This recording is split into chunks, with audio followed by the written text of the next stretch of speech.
ಕೇಳಿ ಇನ್ನೇನೇನು ವಿಡಿಯೋಗಳಿದೆ. ನಾನು ಬೆಳಿಗ್ಗೆ ಮಾತಾಡಿದ್ರೆ ಬೆಳಿಗ್ಗೆ ನೀವ್ ಏನೇನಿದೆ ನಮಗ್ ಕೊಡಿ, ನೀವೇನ್ ತಲೆನೇ ಕೆಡಿಸ್ಕೊಬೇಡಿ. ಅವ್ರನ್ನ ಬಲಿ ಹಾಕಕ್ಕೆ ಗೌರ್ಮೆಂಟ್ ತೀರ್ಮಾನ ಮಾಡ್ಬಿಟ್ಟಿದೆ. ಅರ್ಥವಾಯ್ತಾ?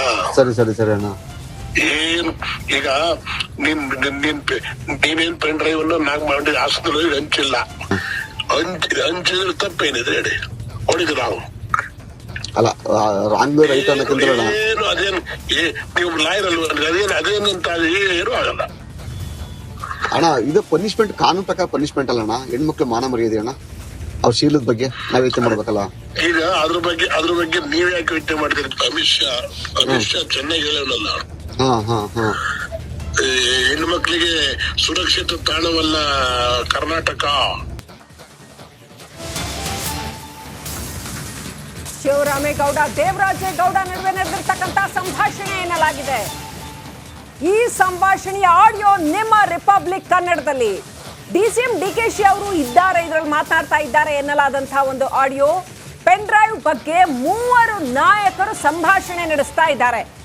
ದೇವರಾಜೇಗೌಡ ಜೈಲಲ್ಲಿ ಇರುವಾಗ ರಿಲೀಸ್ ಆಗಿರ್ತಕ್ಕಂಥ ಒಂದು ಆಡಿಯೋ ಇದು. ಈ ಆಡಿಯೋದ ಸತ್ಯಾಸತ್ಯತೆ ವೀಕ್ಷಕರೇ ರಿಪಬ್ಲಿಕ್ ಕನ್ನಡಕ್ಕೆ ತಿಳಿದಿಲ್ಲ. ಆದ್ರೆ ಈ ಆಡಿಯೋ ನಮಗೆ ಹೇಗೆ ಲಭ್ಯ ಆಗಿದೆಯೋ ಹಾಗೆ ನಿಮ್ಮ ಮುಂದೆ ಇಡೋ ಅಂತ ಕೆಲಸವನ್ನ ಮಾಡ್ತಾ ಇದ್ದೀವಿ.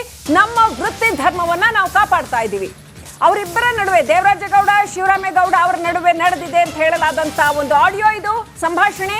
ಡಿಕೆ ಶಿವಕುಮಾರ್ ಅವರು ಕೂಡ ಇದ್ರಲ್ಲಿ ಮಾತಾಡ್ತಾರೆ ಅಂತ ಹೇಳಲಾಗಿದೆ. ಅದರ ಖಚಿತತೆ ಇನ್ನಷ್ಟೇ ಗೊತ್ತಾಗಬೇಕು. ಆದ್ರೆ ಈ ಆಡಿಯೋವನ್ನ ನಮಗೆ ಹೇಗೆ ಲಭ್ಯ ಆಗಿದೆಯೋ ನಿಮ್ಮ ಮುಂದೆ ಇಡ್ತಾ ಇದೀವಿ. ನೋಡಿ, ದೇವೇಗೌಡರು ಇನ್ನೂ ಯಾಕೆ ಸುಯಿಸೈಡ್ ಮಾಡ್ಕೊಂಡಿಲ್ಲ ಅಂತ ಕೇಳ್ತಾರೆ ಎಲ್ಲಾರು. ಶಿವರಾಮೇಗೌಡರು ಅವರದ್ದು ಎನ್ನಲಾದ ಧ್ವನಿ ಇದು, ಗೊತ್ತಿಲ್ಲ ನಮ್ಗೆ. ಆದ್ರೆ ನಡಿ ಈಗ ಶುರು ಮಾಡೋಣ. ಕೇಸರಿಯಿಂದ ಮನೋಲ್ಲಾಸ ಮನಸ್ಸು ಮತ್ತೇರಿ ಕುಣಿದಾಡಿದೆ ನೋಡು, ಮನಸ್ಸು ಮತ್ತೇರಿ ಕುಣಿದಾಡಿದೆ ನೋಡು. ಕ್ಷಣ ಕ್ಷಣವೂ ಆಚರಿಸಿ ಕೇಸರಿ ಹಬ್ಬ. ವಿಮಲ್ ಬಾಯಲ್ಲಿ ಹೇಳಿ ಕೇಸರಿ. ಶಿವರಾಮೇಗೌಡರದ್ದೇ ಅಂತ ಹೇಳಲಾಗ್ತಾ ಇರ್ತಕ್ಕಂಥ ಧ್ವನಿ ಅದು. ಸ್ಫೋಟಕ ಸಂಭಾಷಣೆಯ ಈ ಆಡಿಯೋ ರಿಪಬ್ಲಿಕ್ ಕನ್ನಡಕ್ಕೆ ಲಭ್ಯವಾಗಿದೆ. ಎಂಥ ಮಾತು ಹೇಳ್ತಾರೆ ನೋಡಿ. ಈ ಧ್ವನಿ ಹೇಳುತ್ತೆ ದೇವೇಗೌಡರು ಇನ್ನೂ ಯಾಕೆ ಸುಸೈಡ್ ಮಾಡ್ಕೊಂಡಿಲ್ಲ ಅಂತ. ಎಷ್ಟು ದ್ವೇಷ ಇರ್ಬೇಕು ಹಿಂಗೆ ಹೇಳುವಾಗ. ಅದು ಯಾಕೆ ಹಿಂಗೆ ಹೇಳ್ತಿದ್ದಾರೋ ಕರ್ನಾಟಕ ರಾಜಕಾರಣದಲ್ಲಿ ಕಂಡು ಕೇಳರಿಯದಂಥ ಒಂದು ಮಾತಿದು. ಇಂಥ ಮಾತು ಆಡ್ತಾರ ಅಂತ ಆಶ್ಚರ್ಯ ಆಗುತ್ತೆ.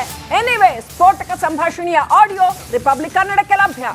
ದೇವೇಗೌಡರು ಇನ್ನೂ ಯಾಕೆ ಸೂಸೈಡ್ ಮಾಡ್ಕೊಂಡಿಲ್ಲ ಅಂತ ಈ ಧ್ವನಿ ಹೇಳುತ್ತೆ. ನಿಜಕ್ಕೂ ಆಶ್ಚರ್ಯ ಆಗುತ್ತೆ.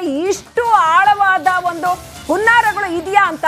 ಈ ಧ್ವನಿ ಶಿವರಾಮೇಗೌಡರದ್ದೇ ಹೌದಾ ಅಲ್ವಾ ಅದೆಲ್ಲ ಇನ್ನಷ್ಟೇ ಕನ್ಫರ್ಮ್ ಆಗಬೇಕು. ಆದ್ರೆ ಈ ಆಡಿಯೋ ದೇವರಾಜೇಗೌಡ ಅವರು ಬಿಡುಗಡೆ ಮಾಡಿರ್ತಕ್ಕಂಥದ್ದು, ಅದು ರಿಪಬ್ಲಿಕ್ ಕನ್ನಡಕ್ಕೆ ಲಭ್ಯ ಆಗಿದೆ.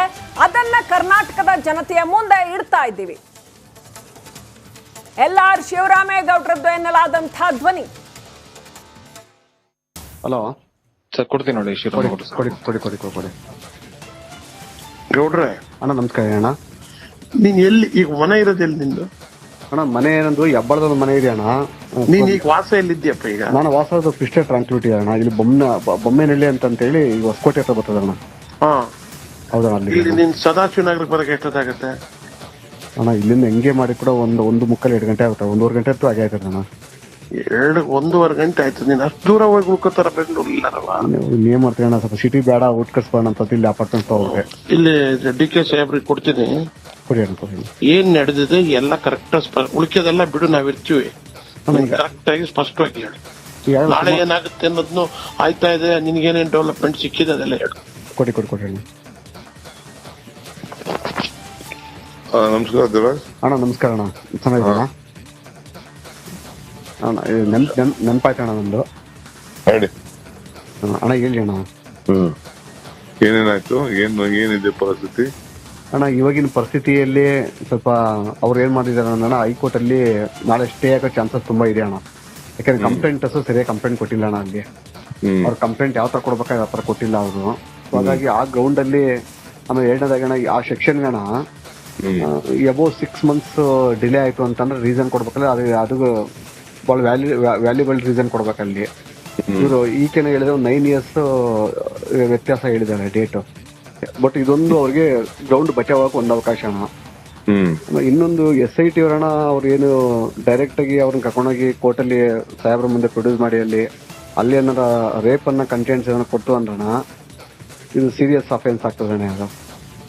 ಸೊ ಆತರ ಅವರು ಕರೆಕ್ಟ್ ಹೇಳೋದು ಕರೆಕ್ಟ್ ಬಿಡು. ಓಕೆ ಅದನ್ನ ಮಾಡ್ಬೇಕಣ್ಣ. ಅದನ್ನ ಮಾಡಿಲ್ಲ. ಈಗ ಅಲ್ಲಿ ಸಾಹೇಬ್ರ ಮುಂದೆ ಮೊರೆ ಹೇಳಿಕೆ ಅಂತ ಕೊಡ್ಬೇಕಣ್ಣ. ಅವ್ರ ಮುಂದೆ ಕೊಡ್ಬೇಕು. 164 ಸ್ಟೇಟ್ಮೆಂಟ್ ಅಲ್ಲಿ ಸಾಹೇಬ್ರ ಮುಂದೆ ಕೊಡ್ಬೇಕಣ್ಣ. ಅದು ಕಾನ್ಫಿಡೆನ್ಶಿಯಲ್ ಆಗಿ ಅವ್ರು ಮಾಡಿಸ್ತಾರೆ ಅಣ್ಣ ಅದರಲ್ಲಿ. ಬಟ್ ಬಿಗಿ ಇಲ್ಲ ಅಣ್ಣ ಅವರಲ್ಲಿ ಒಂದು ಸ್ಟ್ರೈಟ್ನೆಸ್ ಇಲ್ಲ. ಅಯ್ಯಪ್ಪ ನಮ್ಮ ಹತ್ರ ಇರೋರು ಸದ್ಯ ಅವರಾದ ಕರ್ಕೊಂಡು ದೇವ್ರಿಗೆ ಹೇಳ್ತಿದೀವಲ್ಲ ಹೇಳ್ತವ್ರಲ್ಲ. ಹೌದೌದೌದೌದೌದಣ್ಣ. ಸ್ವಲ್ಪ ಅವ್ರು ಒಂಚೂರು ಬಿಗಿ ಆಗಿದ್ರಣ್ಣ. ಆಯ್ತು, ನಾವು ಅಟೆಂಡ್ ಮಾಡ್ತೀವಿ. ಬೇರೆ ಎವಿಡೆನ್ಸಸ್ ಇಲ್ಲ. ಓಕೆ. ಹಲೋ ಸರ್ ಕೊಡ್ತೀನಿ ನೋಡಿ. ಕೊಡಿ. ಗೌಡ್ರೆ ಅಣ್ಣ ನಮಸ್ಕಾರ ಅಣ್ಣ. ನೀನ್ ಎಲ್ಲಿ ಈಗ ಮನೆ ಇರೋದೆಲ್ಲಿ ನಿಂದು? ಅಣ್ಣ ಮನೆ ಏನಂದು ಹೆಬ್ಬಳದ ಮನೆ ಇದೆ ಅಣ್ಣ. ನೀನ್ ಈಗ ವಾಸ ಎಲ್ಲಿದ್ಯಪ್ಪ ಈಗ? ನಾನು ವಾಸದ ಕ್ರಿಸ್ಟಲ್ ಟ್ರಾನ್ಸ್ಪಿಟಿ ಅಣ್ಣ. ಇಲ್ಲಿ ಬೊಮ್ಮೆನಹಳ್ಳಿ ಅಂತ ಹೇಳಿ ಈಗ ಹೊಸಕೋಟೆ ಹತ್ರ ಬರ್ತದ ಅಣ್ಣ. ಹೌದಣ್ಣ. ಇಲ್ಲಿ ನೀನ್ ಸದಾಶಿವ ನಗರಕ್ಕೆ ಬರಕ್ಕೆ ಎಷ್ಟೊತ್ತಾಗತ್ತೆ ಅಣ್ಣ? ಇಲ್ಲಿಂದ ಹೆಂಗೆ ಮಾಡಿ ಕೂಡ ಒಂದು ಮುಕ್ಕಲ್ 2 ಗಂಟೆ ಆಗುತ್ತೆ. 1.5 ಗಂಟೆ ಅಂತೂ ಆಗೇ ಆಯ್ತದ ಅಣ್ಣ. 1.5 ಗಂಟೆ ಆಯ್ತು. ನೀನ್ ಅಷ್ಟು ದೂರ ಹೋಗಿ ಉಳ್ಕೋತಾರ ಬೆಂಗಳೂರು ಇಲ್ಲಾರಲ್ಲ? ಏನ್ ಮಾಡ್ತೀವಿ ಅಣ್ಣ, ಸ್ವಲ್ಪ ಸಿಟಿ ಬೇಡ ಉಟ್ಕಸ್ಬೋಣ ಅಂತ ಇಲ್ಲಿ ಅಪಾರ್ಟ್ಮೆಂಟ್ ಹೋಗ್ರೆ ಇಲ್ಲಿ DK ಸಾಹೇಬ್ರಿಗೆ ಕೊಡ್ತೀನಿ. ಏನ್ ನಡೆದಿದೆ ಎಲ್ಲ ಕರೆಕ್ಟ್ ಉಳಿಕೆದೆಲ್ಲ ಬಿಡು, ನಾವಿರ್ತೀವಿ. ಕರೆಕ್ಟ್ ಆಗಿ ಸ್ಪಷ್ಟವಾಗಿ ಹೇಳಿ. ನಾಳೆ ಏನಾಗುತ್ತೆ ಅನ್ನೋದ್ನು ಆಯ್ತಾ ಇದೆ, ನಿನ್ಗೇನೇನ್ ಡೆವಲಪ್ಮೆಂಟ್ ಸಿಕ್ಕಿದೆ ಅದೆಲ್ಲ ಹೇಳು. ಕೊಡಿ. ನಮಸ್ಕಾರ ದೇವರಾಜ್ ಅಣ್ಣ. ನಮಸ್ಕಾರ ಅಣ್ಣ. ಚೆನ್ನಾಗಿದ್ದೀರಾ ಅಣ್ಣ? ನೆನಪಾಯ್ತಣ್ಣ ನಂದು. ಹೇಳಿ ಅಣ್ಣ. ಹೇಳಿ ಅಣ್ಣ. ಏನೇನಾಯ್ತು? ಏನಿದೆ ಪರಿಸ್ಥಿತಿ ಅಣ್ಣ? ಇವಾಗಿನ ಪರಿಸ್ಥಿತಿಯಲ್ಲಿ ಸ್ವಲ್ಪ ಅವ್ರು ಏನ್ ಮಾಡಿದಾರೆ ಅಣ್ಣ, ಹೈಕೋರ್ಟ್ ಅಲ್ಲಿ ನಾಳೆ ಸ್ಟೇ ಆಗೋ ಚಾನ್ಸಸ್ ತುಂಬಾ ಇದೆ ಅಣ್ಣ. ಯಾಕಂದ್ರೆ ಕಂಪ್ಲೇಂಟರ್ಸ್ ಸರಿಯಾಗಿ ಕಂಪ್ಲೇಂಟ್ ಕೊಟ್ಟಿಲ್ಲ ಅಣ್ಣ. ಅಲ್ಲಿ ಅವ್ರ ಕಂಪ್ಲೇಂಟ್ ಯಾವ ತರ ಕೊಡ್ಬೇಕಾಗ ಆ ತರ ಕೊಟ್ಟಿಲ್ಲ ಅವರು. ಹಾಗಾಗಿ ಆ ಗ್ರೌಂಡ್ ಅಲ್ಲಿ ಆಮೇಲೆ 2ನೇದಾಗಿ ಅಣ್ಣ ಆ ಸೆಕ್ಷನ್ ಅಣ್ಣ ಅಬೌವ್ 6 months ಡಿಲೇ ಆಯ್ತು ಅಂತಂದ್ರೆ ರೀಸನ್ ಕೊಡ್ಬೇಕಲ್ಲ. ಅದು ಬಹಳ ವ್ಯಾಲ್ಯೂಬಲ್ ರೀಸನ್ ಕೊಡ್ಬೇಕಲ್ಲಿ. ಇವರು ಈಕೆನ ಹೇಳಿದ್ರೆ ಒಂದು 9 years ವ್ಯತ್ಯಾಸ ಹೇಳಿದಾಳೆ ಡೇಟ್. ಬಟ್ ಇದೊಂದು ಅವ್ರಿಗೆ ಗ್ರೌಂಡ್ ಬಚಾವಕ್ಕೆ ಒಂದು ಅವಕಾಶ ಅಣ್ಣ. ಇನ್ನೊಂದು SIT ಅವರಣ್ಣ ಅವ್ರು ಏನು ಡೈರೆಕ್ಟ್ ಆಗಿ ಅವ್ರನ್ನ ಕರ್ಕೊಂಡೋಗಿ ಕೋರ್ಟಲ್ಲಿ ಸಾಹೇಬ್ರ ಮುಂದೆ ಪ್ರೊಡ್ಯೂಸ್ ಮಾಡಿ ಅಲ್ಲಿ ಏನಾರ ರೇಪ್ ಅನ್ನ ಕಂಟೆಂಟ್ಸ್ ಏನಾರ ಕೊಟ್ಟು ಅಂದ್ರಣ ಇದು ಸೀರಿಯಸ್ ಅಫೆನ್ಸ್ ಆಗ್ತದಣ್ಣ ಅದು. ಸೊ ಆತರ ಅವರು ಕರೆಕ್ಟ್ ಹೇಳೋದು ಕರೆಕ್ಟ್ ಬಿಡು. ಓಕೆ ಅದನ್ನ ಮಾಡ್ಬೇಕಣ್ಣ. ಅದನ್ನ ಮಾಡಿಲ್ಲ. ಈಗ ಅಲ್ಲಿ ಸಾಹೇಬ್ರ ಮುಂದೆ ಮೊರೆ ಹೇಳಿಕೆ ಅಂತ ಕೊಡ್ಬೇಕಣ್ಣ. ಅವ್ರ ಮುಂದೆ ಕೊಡ್ಬೇಕು. 164 ಸ್ಟೇಟ್ಮೆಂಟ್ ಅಲ್ಲಿ ಸಾಹೇಬ್ರ ಮುಂದೆ ಕೊಡ್ಬೇಕಣ್ಣ. ಅದು ಕಾನ್ಫಿಡೆನ್ಶಿಯಲ್ ಆಗಿ ಅವ್ರು ಮಾಡಿಸ್ತಾರೆ ಅಣ್ಣ ಅದರಲ್ಲಿ. ಬಟ್ ಬಿಗಿ ಇಲ್ಲ ಅಣ್ಣ ಅವರಲ್ಲಿ ಒಂದು ಸ್ಟ್ರೈಟ್ನೆಸ್ ಇಲ್ಲ. ಅಯ್ಯಪ್ಪ ನಮ್ಮ ಹತ್ರ ಇರೋರು ಸದ್ಯ ಅವರಾದ ಕರ್ಕೊಂಡು ದೇವ್ರಿಗೆ ಹೇಳ್ತಿದೀವಲ್ಲ ಹೇಳ್ತವ್ರಲ್ಲ. ಹೌದೌದೌದೌದಣ್ಣ. ಸ್ವಲ್ಪ ಅವ್ರು ಒಂಚೂರು ಬಿಗಿ ಆಗಿದ್ರಣ್ಣ. ಆಯ್ತು, ನಾವು ಅಟೆಂಡ್ ಮಾಡ್ತೀವಿ. ಬೇರೆ ಎವಿಡೆನ್ಸಸ್ ಇಲ್ಲ. ಕುಮಾರಸ್ವಾಮಿನೇ ಬಿಟ್ಟಿರ್ಬೇಕು ಅಂತ ಹೇಳಿ. ಕುಮಾರಸ್ವಾಮಿಗೆ ಅವ್ರ ಮಗ ಮುಂದಕ್ಕೆ ಬರ್ಬೇಕು ಅಂತ ಆಸೆ ಇದೆ, ಇವ್ನು ಮುಂದಕ್ಕೆ ಬಂದ್ಬಿಟ್ಟಾನ ಅಂತ ಅದಕ್ಕೋಸ್ಕರ ಮಾಡಿದಾನೆ ಅಂತ ಹೇಳಿ. ದ್ಯಾವೇಗೌಡ ಮಕ್ಕಳು ಏನ್ ಕಡಿಮೆ ಅಂತ ಗೌಡ ಇನ್ನೂ ಆತ್ಮಹತ್ಯೆ ಮಾಡ್ಕೊಳ್ಳಿಲ್ವಲ್ಲ ದ್ಯಾವೇಗೌಡ. ಕೇಳೋಣ ಇಲ್ಲಿ 1 ನಿಮಿಷ ಕೇಳಿ.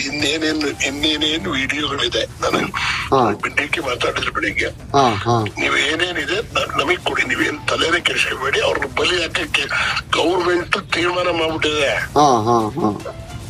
ಅರ್ಥವಾಯ್ತಾ? ಸರಿ ಅಣ್ಣ. ಏನು ಈಗ ನೀನೇನ್ ಪೆನ್ ಡ್ರೈವ್ ಅನ್ನು ನಾಕ್ ಮಾಡಿ ಹಾಸನದಲ್ಲಿ ಹಂಚಿಲ್ಲ.